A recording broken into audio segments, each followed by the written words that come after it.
Olá, muito bom dia. É um prazer ter sua companhia logo tão cedinho. Hoje é quinta-feira, 17 de novembro. O Manhã no Ar está começando e eu convido você aí de casa a conhecer os destaques do programa de hoje.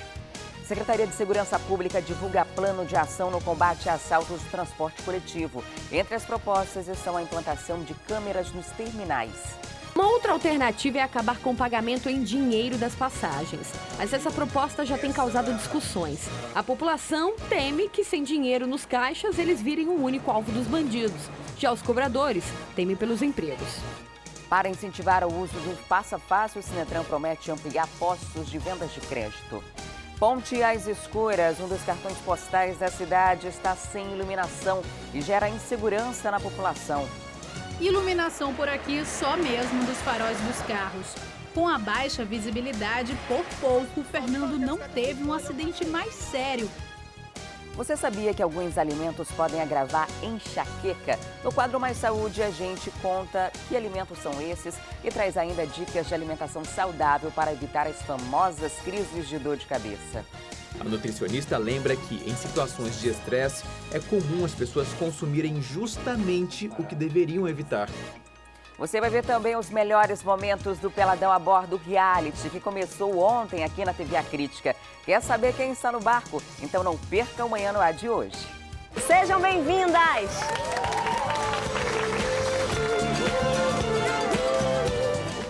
Tudo isso e muito mais a partir de agora. Manhã no Ar, o seu dia começa aqui.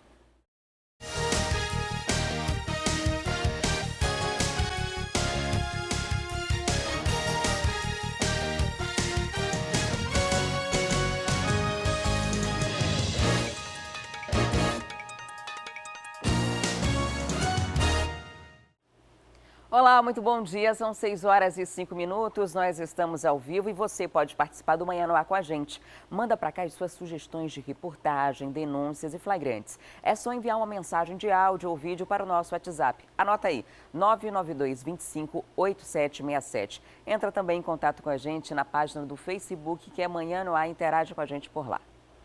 E o Sinetran já registrou cerca de 2.700 assaltos a ônibus somente neste ano aqui em Manaus. O número já é 25% maior que as ocorrências registradas em 2015. Por isso, a Secretaria de Segurança Pública anunciou ontem algumas medidas para tentar diminuir a violência nos coletivos. E uma dessas é acabar com o pagamento em dinheiro das passagens. Não é preciso ir longe, basta conversar com algumas pessoas nas paradas de ônibus para ter certeza de que o medo e a insegurança fazem parte da vida de quem depende do transporte coletivo. São os bem vestidos que estão assaltando agora, né? Os mal vestidos. Então, é isso que nos preocupa, tanto não dentro do coletivo, mas sim como nas paradas de ônibus também. A senhora se sente segura pegando o transporte coletivo? Não, Por quê? porque tem muito assalto. A gente tem medo de andar com bolsa, andar com alguma coisa, todo tempo aquele medo constante, né? Qualquer descuido da gente, se bater, já era. E com a chegada do Natal, a tendência é que essa situação fique ainda pior. Para a Secretaria de Segurança Pública, este tipo de crime tem sido um desafio. Algumas medidas para combater os assaltos foram anunciadas. Uma delas é a inabilitação dos celulares roubados no momento da realização do boletim de ocorrência. No BO, eu já aviso lá o delegado, o investigador, ou seja, quem estiver fazendo o BO, que eu tenho interesse em inabilitar, que eu quero inabilitar, deixo uma cópia da nota fiscal e a polícia vai se encarregar dessa inabilitação. Segundo o secretário, essa inabilitação estaria disponível num prazo de 10 a 15 dias. Outra proposta é a colocação de câmeras de segurança nos terminais e também a ampliação do programa de tornozeleiras eletrônicas. Todos os criminosos violentos ou que cometam seus crimes com grave ameaça ou violência, que eles tenham alguma limitação como tornozeleira, para que a gente possa acompanhá-los. Uma outra alternativa é acabar com o pagamento em dinheiro das passagens. Mas essa proposta já tem causado discussões. A população teme que, sem dinheiro nos caixas, eles virem o único alvo dos bandidos. Já os cobradores temem pelos empregos. Em todas as cidades em que se eliminou o dinheiro na catraca, as ocorrências de assalto diminuíram muito, consideravelmente. A última que se instalou isso foi Cuiabá e logo de pronto diminuiu em 50% as ocorrências. E ontem o Sinetran explicou como vão funcionar essas adequações no transporte coletivo para reduzir o número de assaltos. A ideia é expandir o número de postos de recarga de cartões do Vale Transporte até março do ano que vem. A Tamires Cléa tem os detalhes. Uma das maiores preocupações desde que a proposta de tirar completamente o dinheiro dos ônibus aqui de Manaus em relação a uma possível demissão dos cobradores de ônibus. Quem vai explicar direitinho essa proposta é o diretor jurídico do Sinetran, Fernando Borges. Como é que funcionaria? Eles realmente seriam demitidos? Não. O cobrador, ele é o nosso fiscal nesse processo de implantação da bilhetagem eletrônica. Ele sempre foi, desde o início, já é um processo que está em curso há mais de 10 anos, e o cobrador continua. No entanto, o que nós vamos fazer agora é dar um incentivo maior para a população adquirir os créditos em cartão eletrônico. E caberá ao cobrador fiscalizar a utilização disso. É um processo lento, né, mas que nós temos que começar urgentemente, porque nós acreditamos, né, que pode reduzir drasticamente os índices de criminalidade dentro dos ônibus. E para quando seria já essa expansão? Vocês pensam em fazer exatamente o quê? Nós vamos ampliar agora nos próximos meses, até março, para 200 pontos de vendas de crédito eletrônico em Manaus, em farmácias, bares, restaurantes, de modo a tornar acessível ao usuário a aquisição do crédito. Uma vez que o usuário, então, se adapta a essa nova tecnologia, aí sim nós vamos restringir a utilização do dinheiro. Mas não é uma medida imediata e sequer ainda tem um prazo para ser concluída. Tá certo, muito obrigada pelas informações. Ainda sobre esse assunto, a gente fala ao vivo com o Márcio Azevedo, que está acompanhando a movimentação nos terminais da cidade. Olá, bom dia, Márcio. Como está a situação por aí? O que os rodoviários estão achando dessa possível decisão aí da Secretaria de Segurança Pública, do Sinetran e de outros órgãos do setor de segurança? Oi, Denise, bom dia. Olha, imagino que não estejam gostando porque vão ser praticamente 4 mil postos de trabalho aí que correm o risco de ser demitidos. A gente ouviu o Fernando Borges explicando que não seria assim. Eu vou tentar dar uma caminhada aqui no terminal, conversar com cobradores, porque é muito dinâmico. Eu não sei se ali naquele ônibus tem o 014 está parado, porque ele acabou de explicar que esses cobradores continuariam, né, Denise? Mas o que eles acham, né? Principalmente motorista em relação a isso. Deixa eu ver aqui. Você é cobrador? Ah, é cobrador. Cadê? Quem é cobrador aqui? Zé, amor, deixa eu perguntar aqui do motorista, como é que você chama? Zé Carlos. Zé, o que você achou dessa proposta de acabar com o pagamento na catraca? É legal porque pelo menos ninguém se arrisca muito, né? Porque o dinheiro chama a atenção, né? Atrai o elemento, né? Mas aí tem o risco de teus companheiros perderem, né? É verdade, Mas eles disseram que não ia tirar, né? Eles falaram que não ia ter risco, né? Mas vocês estão de olho. Ele tá de olho, né? Não quer mais de perca de trabalho, né? Essa é a opinião do motorista. Vamos ver se a gente consegue falar com o cobrador. Cadê o cobrador aqui da linha? Vamos descer, a gente está fazendo isso aqui. Cadê o cobrador aqui da linha dele? A linha dele? Cadê? Foi no banheiro.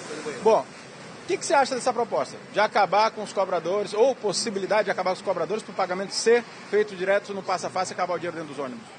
Eu acredito que não seja a solução viável, né? Porque são pais de família que vão estar desempregados, correndo atrás de emprego, e nessa crise está difícil, né?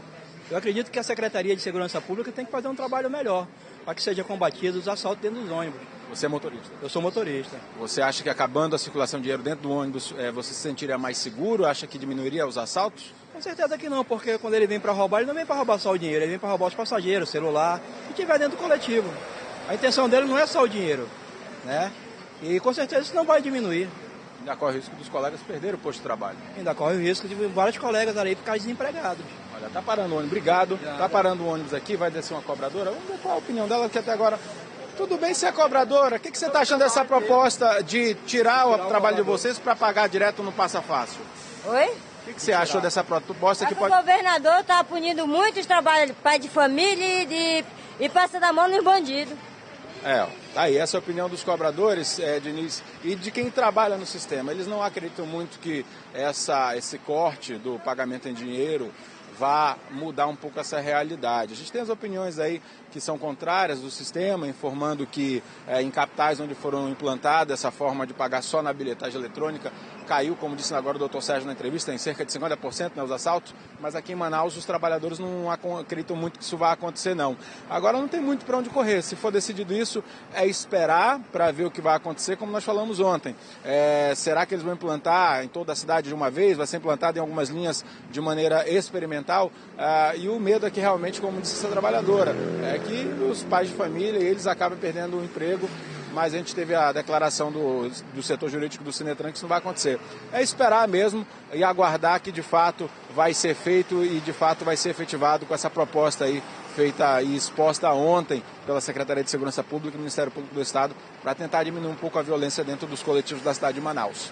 Ok, Márcio, muito obrigada pelas informações. A gente espera, de fato, que o Sinetran cumpra com os anúncios que foram feitos, tanto em expandir em mais 200 postos para você conseguir fazer a recarga do seu cartão Passa Fácil, assim como também de manter o trabalho desses cobradores, né, transformando em fiscais, mas mantendo os postos de trabalho. A gente entende que há uma necessidade muito grande, são quase 3 mil assaltos a linhas de ônibus desde o início do ano até agora. Precisa fazer algo relacionado a isso, até a presença da polícia mesmo, quando há o tipo de fiscalização, já diminui muito a quantidade de assaltos que acontecem na cidade. É preciso que cada um colabore um pouco para que isso possa voltar, pelo menos, à normalidade, né? Porque está demais. Os assaltos têm acontecido com cada vez mais frequência e o pior, muitos deles traumatizam esses profissionais e às vezes até tiram suas próprias vidas.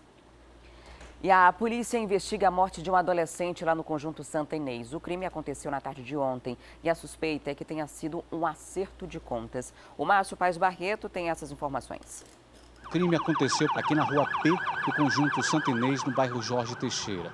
De acordo com informações, o rapaz, que aparenta ter entre 15 e 16 anos, veio com mais 2 homens em uma moto e ao descer neste local aqui, ele foi empurrado e aí um dos que estavam na moto de capacete atirou pelo menos 5 vezes contra esse rapaz. Segundo os policiais militares, a vítima é conhecida aqui da Zona Leste por praticar alguns roubos em residências. Estava sentado, eu escutei o primeiro disparo. Eu disse, isso é tiro.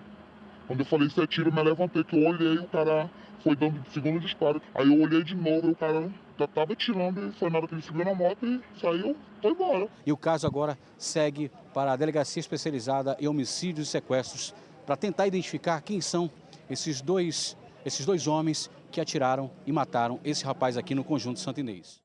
E o assunto ainda é a segurança pública, mas agora no interior do estado. O aumento da criminalidade tem preocupado autoridades de Manacapuru. Com a chegada das compras de fim de ano, a Câmara de Dirigentes Lojistas organizou uma audiência para discutir soluções para esse problema lá no município.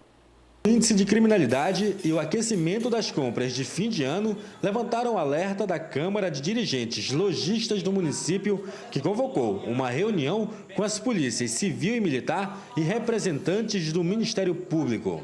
Nós sabemos que o Estado realmente está um pouco ausente, faltando o apoio devido da estrutura para que realmente a Polícia Militar possa estar mais presente com as suas viaturas, com os seus homens circulando, fazendo a prevenção. De acordo com um relatório apresentado pelo Comando da Polícia Militar, somente nos últimos 30 dias foram apreendidas 37 armas de fogo, 16 simulacro e 8 armas brancas. A maioria dessas armas estavam em posse de menores de idade que foram apreendidos ou cometendo assaltos ou se preparando para assaltar. A Polícia Militar montará a operação voltada para o comércio. Nós estamos só aguardando o start do comandante-geral para que nós possamos começar a iniciar a montagem dessa operação Papai Noel, como houve nos anos passados. E aí vamos tentar resolver esse tipo de situação para que o número de criminalidade diminua nesse período natalino. A promotora da Vara Criminal de Manacapuru, doutora Aurelir de Freitas, viu de forma positiva a discussão. Eu espero que a gente possa chegar a uma melhoria na situação do município. É claro que não vai ser do dia para a noite, mas as forças de segurança já estão informadas e eu acredito que há muita boa vontade para tentar resolver o problema e tentar contornar essa falta de recursos que o Estado do Amazonas está passando. Eu acho que isso é de conhecimento público. E com 4 meses de salários atrasados, vigilantes fizeram um protesto em frente à Secretaria da Fazenda na manhã de ontem. Todos são funcionários de uma empresa de segurança que presta serviço para o Estado. Eu conversei com alguns dos manifestantes. Vamos ver. Mais de 70 vigilantes fizeram um protesto na frente da Secretaria da Fazenda na manhã desta quarta-feira. Os profissionais da empresa Visan reclamam do atraso de 2 a 4 meses nos salários. Quantos meses já de atraso? 2 pagamentos e umas férias dentro. E até agora Até agora nada. Kellyton não recebe há 4 meses. Durante esse período, teve que fazer bico em outras áreas para se manter. Eu faço mototáxi, vendo Natura, entendeu? Faço tudo de um pouco, entendeu? Que senão eu vou passar fome. Os vigilantes terceirizados prestam serviço para várias secretarias do Estado. O presidente do sindicato foi recebido na Secretaria da Fazenda e trouxe uma resposta apenas para os profissionais que atuam no Platão Araújo. Nós conversamos com o Dr. Arnóbio, que é o secretário administrativo da Secretaria de Estado da Fazenda, a Cefaz, que nos garantiu que hoje está fazendo um repasse de aproximadamente R$195 mil, já está disponível inclusive, que é da fatura do Platão Araújo. Conversamos com o proprietário da empresa. Como a fatura é para o Platão Araújo, ele vai dar prioridade ao pagamento dos vigilantes que laboram no Platão Araújo e o que sobrar, ele vai efetuar o pagamento dos demais 76 trabalhadores que estão aqui nesse movimento de paralisação. Os demais vigilantes devem continuar de braços cruzados até a regularização dos pagamentos. E a gente vai continuar lutando para que os demais companheiros que também estejam na mesma situação recebam seus vencimentos.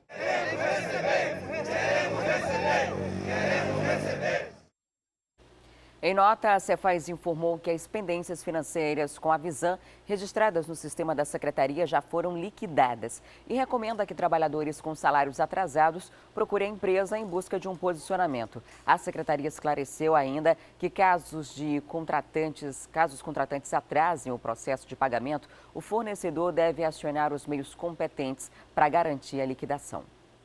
E em Manacapuru também teve protesto por conta de salários atrasados. Lá, os servidores de saúde depredaram prédios públicos e espalharam lixo em frente à prefeitura. Quem conta essa história pra gente é o repórter Erison Araújo.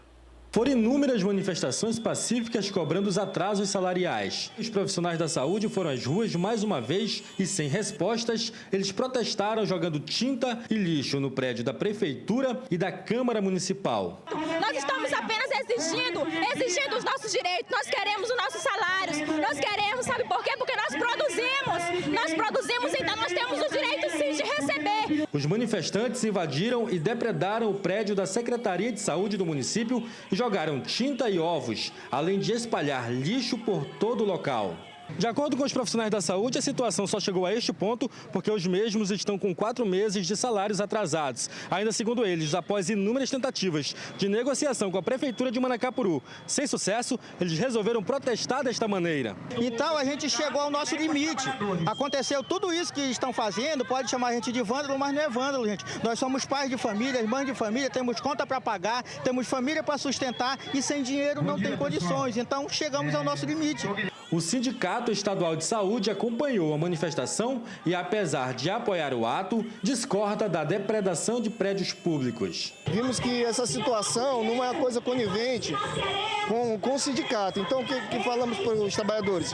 Que não depredasse nada, que vamos tentar resolver da maneira pacífica, porque não pode, senão a gente vai perder nosso direito, então vamos fazer da melhor maneira possível. A manifestação seguiu ainda em direção à casa do prefeito Jaziel Nunes, onde uma barreira policial foi montada para evitar maiores confusões. Tem lixo na casa dele, mas o lixo somos nós! Nossa equipe de reportagem conversou com o procurador do município, Ayrton Andrade, que informou que a cooperativa rescindiu o contrato com a prefeitura e, por isso, orienta que os trabalhadores procurem a Justiça do Trabalho. E um dos principais cartões postais da cidade, a Ponte Rio Negro, hoje é sinônimo de insegurança. Desde que foi inaugurada há 5 anos, a falta de iluminação no local é um problema constante. Iluminação por aqui só mesmo dos faróis dos carros. Com a baixa visibilidade, por pouco, Fernando não teve um acidente mais sério enquanto voltava para Manaus de bicicleta. Estava sem iluminação, aí na hora não dá para ver. Não deu para ver a placa, uma placa enorme no meio da pista lá, não deu para me ver. Aí na hora que eu vi, só vi quando bateu, eu passei por cima da bicicleta. Eu já caí naquela grade lá dali de fora da ponte quase eu ia caindo para dentro d'água. Passando a pé pelo local em direção a Iranduba, é possível ver o resto da fiação cortado. A suspeita é que os fios tenham sido roubados. Os postes também não funcionam. Este estudante fala sobre a dificuldade que é atravessar para o município vizinho. É inseguro andar por aqui, é precário. Quem mora na região diz que a falta de iluminação é problema antigo. As luzes no centro da ponte são ligadas apenas para datas comemorativas. Só ligaram que por causa do mês de rosa, né, de outubro, agora no mês de novembro ligaram só no meio. E a segurança está assim, sem segurança, iluminação pública, está na escuridão, já faz 2 anos que está assim. E pior de tudo isso é que a gente ainda não tem uma resposta sobre esse assunto. A gente está no aguardo de uma resposta do governo do estado sobre essa situação, que é um problema de segurança, é um problema também de paisagismo. A Ponte Rio Negro, que é um ponto turístico da cidade, e o grande diferencial seria aquela iluminação diferenciada, né, de iluminação de várias cores, alternadas à noite, que muita gente, quando chegava aqui na cidade, fazia questão de ir lá à noite para ver justamente isso, e agora não pode. É uma situação muito delicada que já se estende há um bom tempo e a gente espera uma resposta e principalmente uma solução. E agora vamos falar sobre o trânsito. Cerca de 130 motoristas foram multados nesse feriado. Isso porque eles esqueceram de ligar o farol baixo dos carros enquanto dirigiam nas rodovias. A lei voltou a valer há quase um mês, mas nem todo mundo lembra de ligar os faróis nas rodovias estaduais e federais. É porque eu acabei de entrar aí, quando a gente vem na cidade, já direto com a rodovia aí fica, se passa pela cabeça e acaba esquecendo mesmo. Eu saí agora, ia bem daí, que aí eu só botei no mimo. Aí eu ia chegar na balsa e ia botar, quando atravessar, ia botar na estrada, né? Segundo a Polícia Rodoviária Federal, nesse feriado, mais de 130 motoristas foram multados em Manaus por desrespeitarem a lei do farol baixo. Este policial diz que muita gente ainda não sabe a luz certa a ligar. Os motoristas esquecem e se confundem muito, né, com a luz de posição e a luz de farol baixo. Eles acham que é para utilizar a luz de posição. O correto é a luz baixa, que tem que se utilizar durante o dia, é a mesma luz que se utiliza à noite. Em setembro, a lei foi suspensa em todo o Brasil porque a Justiça entendeu que a maior parte das rodovias não são sinalizadas no país e os motoristas poderiam se confundir e não saber onde começavam e onde terminavam as rodovias estaduais e federais dentro do perímetro urbano. Mas desde o dia 19 de outubro, a lei voltou a valer em todas as rodovias que têm a identificação. Em Manaus, a fiscalização é feita nas BRs 319 e 174 e nas AMs 010 e 070. A infração é considerada média e a multa de R$ 130 e menos 4 pontos na carteira de motorista. Falta de aviso não foi. Olha, aqui no trecho urbano da cidade existem algumas rodovias estaduais, como é o caso da M10 e também da M70, e tem ainda a Avenida do Turismo, que é uma M. Nesses trechos você não precisa circular com o farol baixo. Ele precisa estar ligado a partir da Ponte Rio Negro e da barreira lá no Torquato Tapajós, aquele ponto da polícia. Então, a partir daquele ponto, você tem que ligar o seu farol, que aí, como o próprio policial ressaltou, não é o farolete, não é aquela luz de posição. É a mesma luz que você usa à noite, tem que usar durante o dia nessas rodovias. Quando a gente fala da BR-319, ali próximo ao Porto da Ceasa, ali a situação é um pouquinho diferente. Você tem que ligar antes de chegar naquele posto da Polícia Federal. Então, para não ter problema, quando sair da Bola da Suframa e for no sentido do Porto da Ceasa, já liga o farol baixo para não correr o risco de levar uma multa, que é uma infração média, vai pesar no bolso e você vai perder pontos na sua carteira. E agora veja só a situação que estão passando alunos da Escola Estadual Roberto dos Santos Vieira, no Nova Cidade. Por causa do ar-condicionado quebrado e também do calor que faz em Manaus, os estudantes estão levando ventiladores de casa para conseguir assistir às aulas. Vamos acompanhar os detalhes na reportagem de José Augusto Souza e Carlos César. Tudo pronto para mais um dia de aula. Joyce separa os livros que vai usar e o ventilador. O aparelho garante que ela e os colegas não passem mal durante a tarde. A Joyce causou polêmica na escola quando começou a levar o ventilador para a sala de aula. O motivo é bem claro, o calor. Com certeza, né? Os ar-condicionados da nossa sala não estão prestando, a gente mesmo, os alunos, se juntamos para tentar resolver. Até que no início do primeiro tempo, segundo, por aí, dá para suportar porque a sala ainda está meio fria, mas depois, quando dá o terceiro tempo, já não é suportável mais, muito quente. Aí eu te pergunto, esse muito quente, ele atrapalha só a concentração na hora da aula, que certamente atrapalha, ou tem questão de saúde também, das pessoas passarem mal? Bom, atrapalha a concentração e também eu já até passei mal, porque eu sou muito calorenta. Aquele ar quente me sufocou e eu já fiquei com falta de ar, mesmo chegar a sair da sala de aula, com muito calor.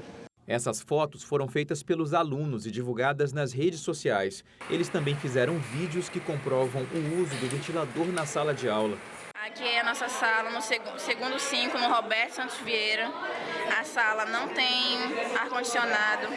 Os ar-condicionado, nem palheta tem. Esse daqui não presta e esse daqui fica só na ventilação. Joyce conta que o problema começou em agosto. Em setembro, a direção da escola proibiu os estudantes de levarem ventiladores para as salas, ordem que eles arriscam desobedecer para conseguir estudar. Não é uma sala só, nem duas, são várias. Não, são várias. Quase todas as salas têm problema de ar-condicionado. Os alunos já reclamaram isso para a direção? Já reclamaram bastante. A gente já fez até uma manifestação, só que aí a pedagoga não aceitou essa manifestação. Ela simplesmente mandou a gente voltar para a sala, no calor que estava, e ficar lá. Teve uma aula de biologia que a gente não estava suportando o calor, a gente teve que ficar sentado lá de fora da sala, na calçada. Este médico alerta para os riscos do calor excessivo e constante. As crianças e idosos são um grupo maior de risco para problemas relacionados ao calor. Então, as crianças, no momento do calor, podem sentir irritabilidade, fraqueza e, inclusive, distúrbios de concentração. Pode até chegar a desmaiar, né, com o problema da desidratação. É um problema grave e as crianças são mais suscetíveis por serem menores, né? O gestor da Escola Estadual Roberto dos Santos Vieira não quis falar com nossa equipe de reportagem. A situação é no mínimo absurda, né? Você sair de casa levando ventilador para a escola porque não tem ar-condicionado. A gente vive numa cidade que a temperatura vai normalmente aos 40 graus. Isso é básico, né? A gente sabe que vai ter uma elevação. Imagina você prestar atenção na aula, ter um bom rendimento escolar com uma temperatura dessa, né? Não dá, é um forno que fica na sala e você tem que ir no caminho da escola levando seu ventilador para poder ter um pouco mais de conforto. Em nota, a Secretaria Estadual de Educação informou que contratou uma empresa para fazer a limpeza dos aparelhos que estão funcionando e disse que ainda que novos ar-condicionados do modelo Split serão instalados nas salas em substituição aos atuais, que ainda são de caixa. Porém, na resposta não havia data para essa mudança. E com o fim do ano chegando, a preocupação com o boletim do filho na escola aumenta entre os pais. E é por isso que nessa época também cresce a procura pelo reforço escolar. Tudo para garantir que os estudantes não percam o ano letivo. As aulas estão chegando ao fim, se aproximam as últimas avaliações e quem está dependendo de nota para passar de ano se debruça sobre os livros. É hora de correr atrás do prejuízo. João Vitor está no último ano do ensino médio. Ele vem enfrentando dificuldades, por isso está no reforço escolar. A minha maior dificuldade é gramática e redação. Eu acabei atrás de uma alternativa como aulas particulares para ter um melhor rendimento e acabou intensificando o meu estudo. A mãe dele nem esperou a situação ficar ainda mais complicada. Sabendo que essa fase é realmente difícil, procurou cedo ajuda. E aí nós começamos a intensificar. E agora no quarto bimestre a gente já vê essa progressão do João, inclusive assim, já não, se ele realmente se dedicar, ele não ficará em recuperação em nenhuma disciplina. Então isso já é o sucesso mesmo para 2016, né? A Evelyn ainda está no ensino fundamental, mas também vem enfrentando dificuldades na escola. Tirou algumas notas vermelhas e agora a mãe tenta ajudar a menina em casa, mas nem sempre consegue tirar todas as dúvidas da filha. Para tentar evitar que a filha fique de recuperação e, quem sabe, até corra o risco de repetir de ano, a Janiele tomou alguns cuidados já há alguns meses. O que você fez, Janiele? Primeiro, eu botei ela na aula de reforço. Em casa, eu tento ajudá-la no que eu posso fazer, né? E que eu entendo as matérias. E para tentar recuperar, né, o tempo perdido que ela perdeu nas aulas. E você tem esperança que ela consiga recuperar as notas, né? Sim, com certeza. Depende dela e depende do meu esforço também para ajudar, né? Bom, Quem é mãe sabe como é difícil, né? A gente nem sempre sabe se está fazendo a coisa certa. Por isso, vamos pegar algumas dicas com o Marcos, professor de reforço do João. A rotina escolar é a rotina de estudo fora da sala de aula. São as tarefas que têm que ser feitas, são as pesquisas, são os livros obrigatórios, são as leituras para o vestibular. Então, a falta dessa rotina, somado com o problema de base dos alunos, o problema de matemática básica, de língua portuguesa, essa falta de base vai fazer com que esses problemas na vida escolar vão aumentando durante o ano. E desde o ano passado, o Ministério Público Federal vem montando um projeto Apoio Popular. Basicamente, a ideia é propor 10 medidas contra a corrupção, atendendo às demandas da população. Mais de 2 milhões de assinaturas já foram colhidas desde agosto de 2015 a março deste ano. Em julho, foi constituída a Comissão Especial da Câmara, destinada a emitir um parecer sobre o PL, que deve ser votado ainda hoje. Para esclarecer alguns pontos dessas 10 medidas contra a corrupção, a gente trouxe aqui para o Manhã no Ar o presidente da Comissão de Reforma Política da OAB-CNBB, Carlos Santiago. Bom dia, seja muito bem-vindo ao Manhã no Ar. Bom dia e mais uma vez agradeço aí pelo convite num tema tão importante para a sociedade brasileira, que é o tema do combate à corrupção. E para combater a corrupção algumas medidas foram selecionadas, foram 10 delas, 10 com esse objetivo, e entre elas está a criminalização de enriquecimento ilícito. O que a gente está falando aqui é de propina, aquele dinheiro que você não tinha direito a ele, acabou recebendo de uma forma ilícita, enriqueceu, fica com esse dinheiro muitas vezes, até quando há a identificação de que isso foi feito, e essa é uma das medidas, né? Criminalizar. Hoje, o que está previsto na lei e o que essa medida pode mudar caso seja criminalizado? Olha, não existe na proposta do Ministério Público, na verdade é uma proposta da sociedade também, porque foi feita uma coleta de assinatura, foi coletas de assinatura, 2 milhões de assinaturas no país inteiro, e propuseram 10 medidas que acham importante para se combater a corrupção. O dado mais interessante nesse aspecto é que ele cria alguma tipificação, quer dizer, cria alguma modalidade de crime que não existe na legislação atual, tipo Caixa 2. Adriane, não existe uma lei que tipifica o Caixa 2, que conceitue o que é Caixa 2. O Caixa 2 é enquadrado na Lei das Eleições, no artigo 350, como você deixou de entregar um documento, você ocultou uma informação importante publicamente, mas não tem a figura do Caixa 2. E isso o MP está colocando hoje como uma proposta de combate à corrupção. Agora, quando a gente fala que não há uma lei que puna, por mais que se identifique, um delegado não pode indiciar, a própria justiça não pode condenar se não há uma brecha prevista para isso, né? Exatamente, quer dizer, se não existe uma norma que regulamente ação ou um ato infracional, não tem como a justiça enquadrar. Inclusive, essa questão do Caixa 2 é bastante polêmica, porque como não existe a tipificação desse crime, Adriane, há jurista que diz o seguinte: uma vez colocado hoje no ordenamento jurídico a figura do Caixa 2, todos aqueles que cometeram o Caixa 2 estão enquadrados em outros artigos da lei eleitoral, né, da justiça eleitoral, pode ser, receber o benefício, né? Receber o benefício do perdão, porque como não existia antes, né, da possível aprovação dessas medidas, eles certamente seriam beneficiados porque eles estavam agindo no momento em que esses crimes não tinham uma tipificação. E de acordo com um dos princípios da Constituição é que a lei não retroage para punir, né?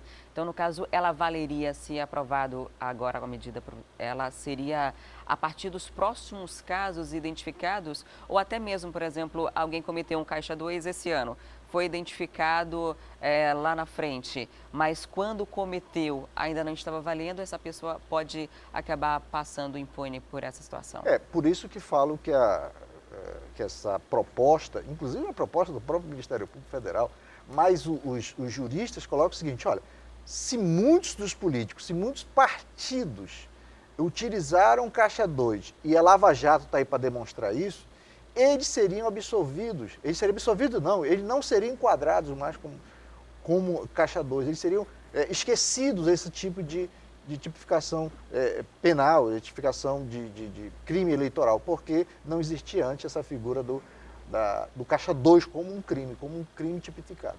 De qualquer forma, se aprovado, já vale para os próximos anos para evitar que isso continue acontecendo, porque a gente bem sabe que é uma prática muito comum. Agora, outra coisa que também está prevista dentro dessa medida é a questão de, além de criminalizar o Caixa 2, também de responsabilizar partidos políticos e responsabilizar os próprios políticos, existe uma outra questão que é a delação premiada. Nos últimos meses, no último ano, a gente ouviu muito falar da delação premiada, da figura do delator, aquela pessoa que mesmo pode ter cometido o crime ou não, ela entrega quem teria participado também desse esquema. E hoje a gente sabe a identidade de quem faz essa delação. E uma das propostas é fazer com que o delator não tenha a identidade revelada. Como o senhor vê essa questão? Olha, isso é preocupante porque a Constituição brasileira diz que é vedado o anonimato numa denúncia. Isso é preocupante. Tem algumas posições que que doutrinadores, juristas são contrários à atitude. Porque a delação premiada, inclusive, é forma clara. O cidadão se identifica, ele confessa todos os crimes e é homologado essa delação pela justiça. No caso da proposta do MP, fala em anonimato, preservar a fonte. Porém, a Constituição Federal veda. Esse é um dos temas polêmicos. Agora, tem um tema interessante aí que a gente acho que deve torcer para isso, que é a questão dos prazos. Vamos agora com essa nova proposta, entre as 10 propostas, tem uma que me parece muito interessante, que é você estabelecer um prazo para o julgamento, para o rito dos processos de corrupção. Que agora me parece que atualmente na legislação atual, em função dos recursos, em função de não ter o prazo definido, você acaba eternizando um determinado crime que aconteceu, inclusive, recentemente agora, quando um político do Amazonas, por exemplo, acabou sendo condenado, mas houve uma prescrição do seu crime, porque passou tanto tempo sem o julgamento que ele acabou sendo beneficiado pela prescrição do crime que ele cometeu. E a gente vê isso com muita frequência, né? Os casos de políticos que cometem crimes, são julgados, condenados em segunda instância, depois vão recorrendo, acaba o mandato e a pessoa ainda não foi condenada. Há esse caso de prescrição aí, que o senhor acabou de citar, mas existem muitos casos que estão na justiça e se arrastam. Então, uma das medidas seria estipular um prazo de início, a partir do momento de recebimento da denúncia, para o fim da análise dela. Exatamente. Em cada instância, você teria um período, um momento, para não ficar uma coisa eterna na primeira instância, por exemplo, que é no juiz de primeiro grau, depois vai para os tribunais. Então, você determinar um prazo para que isso seja de fato resolvido. Agora, o dado interessante, que até você me chamava a atenção antes de começar aqui a entrevista, é do caso do aumento da pena de crime de corrupção, tornando agora a corrupção como um crime hediondo. O que é um crime hediondo? É um crime terrível, é um crime que agride a sociedade.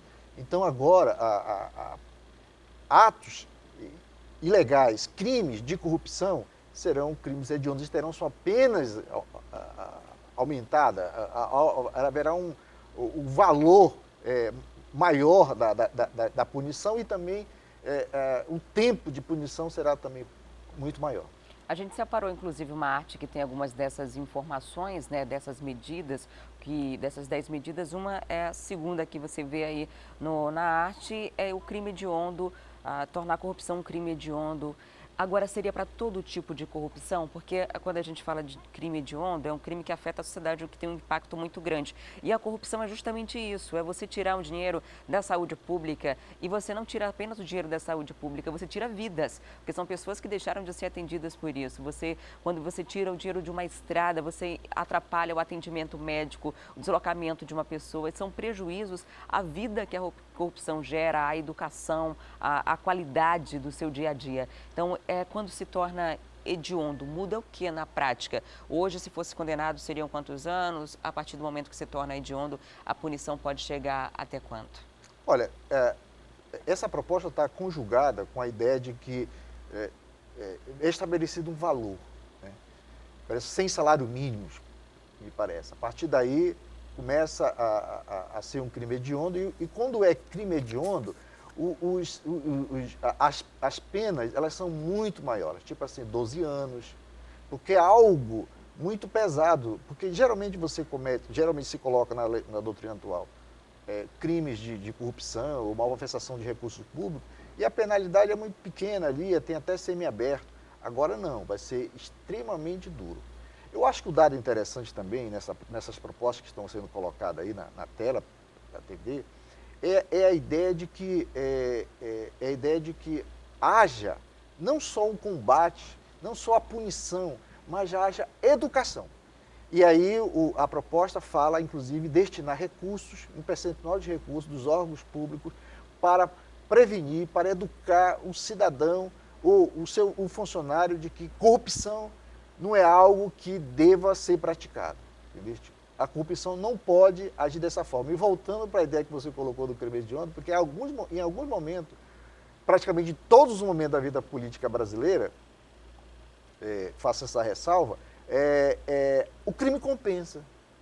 O crime compensa porque você assalta os cofres públicos, comete irregularidade, como você mesmo colocou, o cidadão fica sem um medicamento, sem uma educação de qualidade e quando ele vai sofrer a penalidade é uma pena pequena, é menor, quer dizer, acaba beneficiando aquele que usurpou o dinheiro público.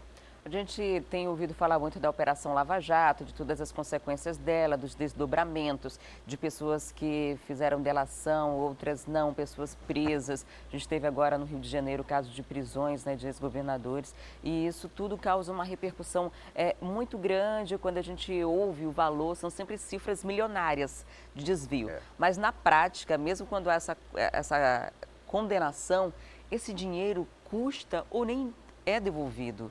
E uma das propostas da medida é recuperar o lucro derivado do crime. Como isso seria possível? Não, é exatamente isso aí. Quer dizer, você tem uma grande empresa que hoje, por exemplo, está envolvida na Lava Jato. Quer dizer, você tem lá empresas de grande porte, inclusive multinacionais, empresas muito grandes, né, de várias obras, não só no Brasil, por exemplo, mas também fora do país. Você tem essas empresas, uma parte delas estão envolvidas na Lava Jato, e você vai identificar de uma forma clara qual de fato é o recurso que foi feito de forma ilegal e qual foi o recurso de forma correta. Então é um mecanismo que estão sendo criado de você identificar como é que a corrupção conseguiu estabelecer um lucro para essa empresa dentro daquela relação, daquela visão contábil dela de que não, essa aqui é parte correta, foi feito de forma correta, mas essa aqui é derivada de corrupção, de suborno, de outros mecanismos que a sociedade não quer. Tanto é que a Lava Jato está tendo grande aceitação popular. Hoje, para um projeto de lei ser aprovado, da entrada, né, no parlamento, ele pode vir do executivo, prefeito, governador, presidente da República apresenta, pode vir do legislativo, os próprios parlamentares apresentam, ou pode ser uma iniciativa popular, que é essa iniciativa que a gente está discutindo hoje, né? Essas medidas. Foi a população que foi sugerindo, junto com o Ministério Público, fez uma seleção dessas propostas que vão ser votadas hoje. Agora, qual é a perspectiva de aprovação desse projeto? Uma vez que o parlamento precisa aprovar e o parlamento pode ser punido, uma vez que a medida seja aprovada. Olha, hoje eu estava lendo nos grandes jornais e dos grandes analistas políticos e juristas de que o Congresso Nacional está até animado para votar alguma parte disso, dessas propostas, porque acaba beneficiando alguns congressistas. No caso, a tipificação do Caixa 2. Embora a sociedade, que você bem colocou, ache legal, ache interessante, daqui para frente a gente tenha mecanismo de punição, tem um crime definido no ordenamento jurídico brasileiro, mas muitos acham que serão beneficiados, porque, como você mesmo colocou, quer dizer, a lei não pode retroagir para punir, sim, mas sim para beneficiar. Então, uma parte está muito eufórica com relação a isso, mas também tem outra parte aí muito preocupada porque acaba dando muitos poderes ao Ministério Público, dando muitos poderes para a Justiça, criando um mecanismo forte de que dificultam, inclusive, a própria defesa. Então, eu vejo assim, um Congresso Nacional sem muita condição moral de resistência hoje. Eu acho que o Congresso Nacional, eu acho que no Brasil, nunca teve um desgaste tão grande, nunca tivemos presidente de casa legislativa tão desmoralizada e congressista em tão alto desgaste. Fica até difícil você defender uma posição dos congressistas diante dos fatos e diante do perfil do Congresso que nós temos, Adriane. Qual é o trâmite difícil agora, né? A votação acontece de que forma? A votação, o relator, foi feito um relatório, esse relatório será colocado hoje para debate na comissão especial que foi criada para discutir essas pautas, essas propostas. E aí, nessa discussão, pode ter, inclusive, um relatório substituto, pode ter, inclusive, emendas ao relatório, e uma vez isso sendo aprovada, ou não, quer dizer, mas se não for aprovada, vai ser arquivada. Mas, se for aprovada, será colocada em votação pelo plenário do Congresso Nacional. Precisa votar em 2 turnos? Não, e seria, inclusive, aprovação simples. Aprovação simples. Aprovação simples. Então, a gente vai ficar acompanhando essa votação, até porque é o interesse de todo mundo, né? Que haja uma política mais severa contra a corrupção, que é um crime muito comum, que acontece em todas as esferas e que precisa ter uma legislação específica para combatê-lo. Santiago, muito obrigada por sua vinda aqui no Manhã no Ar, pela sua participação. Obrigado, é um prazer estar com você. O Carlos Santiago é presidente da Comissão de Reforma Política da OAB. E o Tribunal Regional do Trabalho lançou um novo concurso público com 63 vagas. Uma ótima oportunidade aí para quem está em busca de uma vaga no mercado de trabalho. Quem tem os detalhes sobre esse concurso para a gente é o Márcio Azevedo. Olá, Márcio. Na verdade não é o Márcio, é a Teia. Olá, Teia, bom dia. Explica para a gente como vai funcionar esse processo de inscrição. Bom dia, Adriane. Bom dia a todos. Sou mais bonita que o Márcio, hein? Bem, esse processo de inscrição, né, ele vai acontecer através da Fundação Carlos Chagas.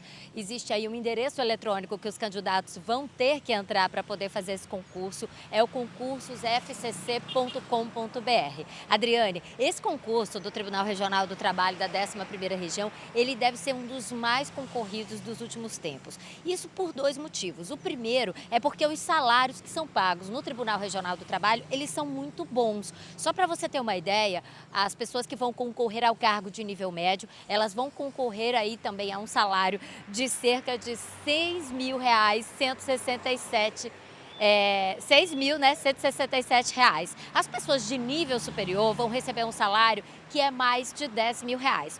Além disso, apesar de nós termos apenas 63 vagas, né, aqui para a 11ª Região, né, que é a região que engloba aí Manaus e também Boa Vista, esse concurso ele faz o cadastro de reserva. E como ele tem validade de 2 anos, sempre que o tribunal precisar aí de algum tipo de funcionário que esteja dentro dessa área, que tenha passado pelo concurso, que tenha tido ali a aprovação, né, esteja entre os classificados, o tribunal vai lá e chama essas pessoas.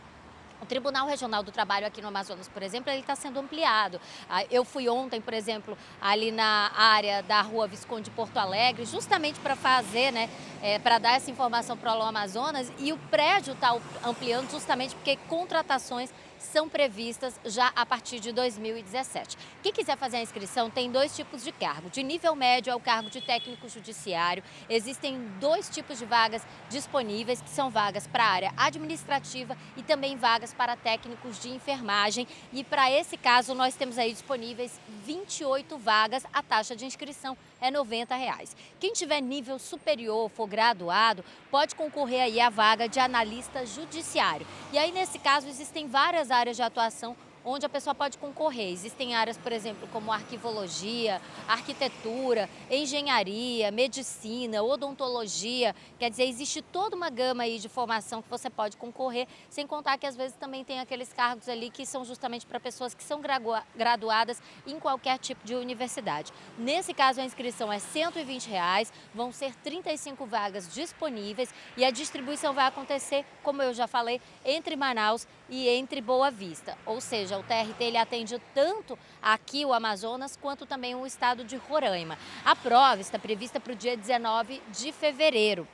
E essas inscrições, elas acontecem até o dia 12 de dezembro. Então, dá tempo de você conseguir esse dinheiro para a taxa de inscrição, 90 ou 120 reais. Dá tempo de você fazer a inscrição e ainda dá tempo de você dar uma estudada. Como eu te falei, os salários são muito bons. Esse deve ser aí um dos concursos mais concorridos dos últimos tempos, justamente por causa do nível de salário. E com certeza, apesar da gente estar agora no fim do ano, os cursinhos devem abrir vagas também para preparar esses candidatos, já que as provas são ali já no comecinho do ano.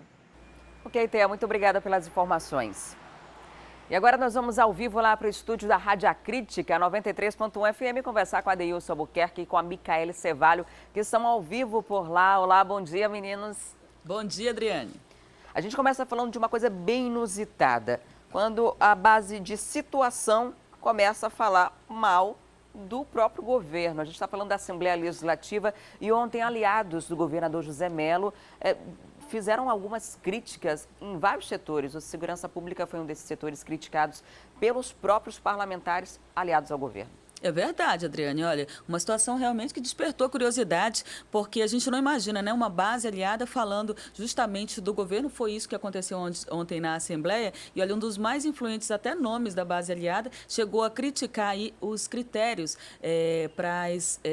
em que se faz a contratação ali do transporte escolar, né? Nas regiões. O transporte escolar, que já houve aí há tempos atrás, funcionava de forma completamente diferente, que passou para o governo do estado. E aí a crítica foi essa, de que não está dando certo, deveria ir voltar aí anteriormente para a forma como funcionava o transporte escolar aí na antiguidade, antes, quando não era aí, não estava nas mãos do governo do estado. Eles reclamaram disso, reclamou-se também da questão da segurança no estado. O tema segurança realmente foi um clamor, né, deles, que precisa mudar a segurança, precisa de investimento, e foram muito graves e eles foram muito incisivos aí nessas críticas contra as ações do governo do estado no que se refere à segurança. Agora, uma coisa que ninguém entendeu, porque justamente essas críticas na Assembleia Legislativa ocorreram no mesmo dia em que o recurso do governador José Mello contra sua cassação foi publicado no Diário de Justiça Eletrônico aí para julgamento, né?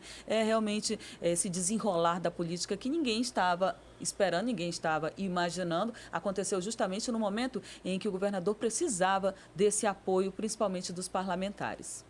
Micaele, agora a base aliada, ela está dividida? Teve gente que defendeu e teve gente que criticou, ou ela se rebelou por inteiro? Olha, as defesas foram poucas. O que a gente imagina ali que aconteceu, quem estava defendendo, ou pelo menos não se posicionou, ou era a favor, ficou mais quietinho. Na verdade, a gente teve aí 5 deputados, né, da base aliada que realmente foram incisivos e que reclamaram mesmo e que trouxeram aí os problemas enfrentados pelo governo do estado à tona e começaram essa discussão. Existe, claro, né, não é a base aliada completa que está aí contra o governador, mas já é aí uma divisão, né? E isso é muito difícil. No momento em que ele precisa de apoio, ter essa divisão dentro da sua própria base aliada é complicado. A gente vai continuar acompanhando para saber se isso é apenas uma forma de agradar o próprio eleitor, né? Se posicionar contrário a algumas situações que são absurdas, que estão notórias, ou se isso realmente significa um racha dentro da base aliada do governo. E a gente destaca esse assunto porque quando você tem a base aliada dentro do governo, o normal, o que a gente está acostumado é ver defendendo, né? Apesar de acontecerem algumas coisas que são ruins, tanto para o governo quanto para a população principalmente, eles sempre dão um jeitinho de tentar justificar, de tentar diminuir aquele ato, a consequência dele. E aí a gente está vendo agora essas reclamações, por isso destaca, isso pode ser bom, né? O interessante seria que o parlamento fosse de fato um poder independente, né? Não funcionasse como um quintal do governo ou da prefeitura, tivesse um posicionamento de fato de legislar, de criar leis e de fiscalizar a ação do executivo. Estando certo ou errado, né? Eles têm que falar, né? Teriam que falar, a gente imagina, ou quem vota nos parlamentares espera isso, que eles falem, que eles tomem posições acerca das situações, né? Que são enfrentadas pela população, estando certo ou errado, e estando ou não na base de apoio ou contra eles, para evitar essa briga de turminha, de grupinho, que é o que a população não quer ver. Ela quer sim que se reclame, que se traga à tona a discussão na Assembleia Legislativa, sim, que é uma das casas aí que se decide o futuro do povo, e que se apresente também medidas para solucionar os problemas, porque não adianta só reclamar também, ir para lá e jogar tudo no ventilador, né, a lama toda, e não se encontrar soluções. Eu acredito que tem, né,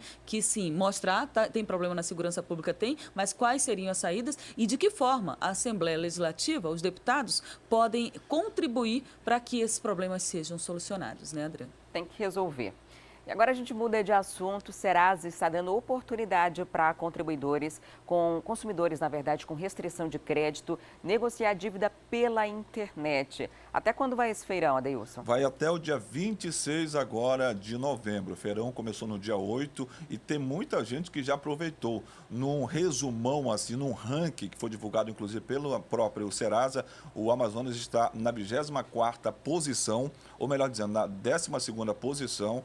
É o 12º estado que mais buscou, por exemplo, participar do feirão para negociar essas dívidas. Existem muitas pessoas que estão realmente inadimplentes no estado do Amazonas e também em outros estados brasileiros, no Brasil inteiro, na verdade, né? E aí, este é o momento que a Serasa está colocando que o cidadão que está devendo, inadimplente, por exemplo, fique tipo frente a frente com o seu credor. Inclusive, os bancos, as empresas que estão participando deste feirão são o Bradesco, Banco do Brasil, Citibank, Claro, Embratel, Itaú, Ponto Frio e muitos outros. A gente mostra, inclusive, aí o site para você que está em casa neste momento. Se de repente está inadimplente com um desses credores, você pode visitar o site serasaconsumidor.com.br/feirão, preencher o cadastro e, é claro, esperar para fazer a negociação. Eles estão realmente aí fazendo uma liquidação, vamos colocar assim, para colaborar, até mesmo para acabar um pouco com a inadimplência no nosso Amazonas e também no nosso Brasil.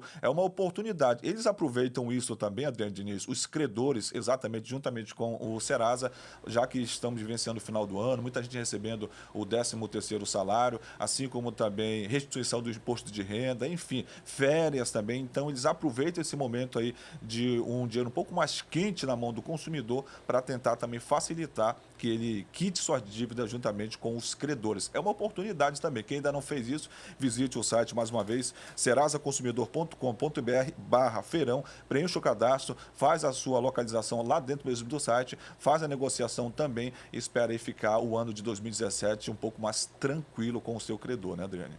Adeilson, a gente sabe que muita gente ficou endividado esse ano, teve a crise econômica, perdeu o emprego e acabou tendo restrição de crédito. Mas também tem muita gente que tem aquela cultura da inadimplência. Faz uma compra sabendo que não vai pagar e fica esperando prescrever. Antes, a dívida prescrevia ali quando completava 5 anos, você não tinha mais que pagar essa dívida, você não recebia mais essa cobrança. Mas hoje o que acontece?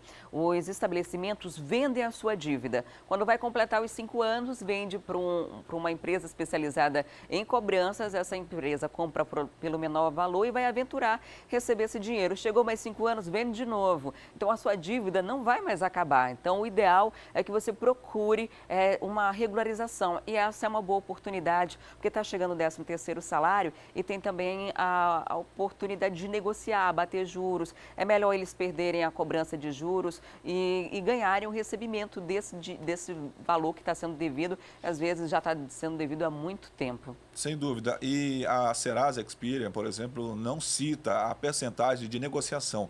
Depende muito aí do momento, da boa vontade também do consumidor, aquele que está devendo, que está inadimplente, que quer realmente quitar a sua dívida. Então, é chegar, fazer o seu cadastro lá no site da Serasa e aí esperar realmente uma negociação muito amigável e até mesmo rentável para quem está devendo. É uma oportunidade, porque realmente esperar aí para expirar o tempo, né, Adriano? 5, aí vai protelando o negócio, 10 anos, o negócio todo. Às vezes não pode fazer uma compra, né, além daquilo. Então, é bom mesmo estar ali corretinho, direitinho, com as contas em dia, para até ter muito mais crédito no mercado, né? Nada como ter um nome limpo, né? Muito obrigada pelas informações. Daqui a pouco a gente volta a conversar. Um ótimo dia para todo mundo aí e para os ouvintes da Rádio Acrítica. Até daqui a pouco, Adriane. Até já. E agora a gente faz um breve intervalo comercial e volta daqui a pouco com as informações ao vivo do trânsito. A gente também vai trazer uma reportagem para você que tem enxaqueca. Você sabe que alimentos aumentam a sua dor de cabeça? A gente vai mostrar tudo isso daqui a pouquinho, então não sai daí porque eu volto já.